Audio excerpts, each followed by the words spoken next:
নমস্কার বন্ধুরা, আমি সোনিয়া মিত্র। নতুন একটা ব্লগ চালু করলাম। ছোটদের প্রতি ভালোবাসা, বড়দের জন্য প্রণাম।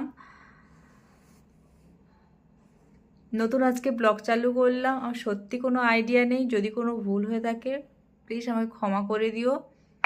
আমার একটা ফেসবুক চ্যানেল আছে মান্টি, ইনস্টাগ্রাম একটা চ্যানেল আছে আই লাভ ইউ পাখি। প্লিজ চ্যানেলগুলোকে ফলো করে দিও। প্লিজ প্লিজ সাপোর্ট করো, এইটুকুই বলবো। আমি অনেকের ব্লগ দেখি, অনেকেই ভালোবাসি। প্লিজ আমার চ্যানেলগুলোকে একটু সাবস্ক্রাইব করে দিও। আমাকে যে যে সাপোর্ট করবে আমিও তাদেরকে সাপোর্ট করব। প্লিজ যদি কিছু ভুল থাকে প্লিজ আমি ক্ষমা চাইছি। আর বলবো বন্ধুরা, নতুন ব্লগ চালু করলাম, আমার কিচ্ছু আইডিয়া নেই।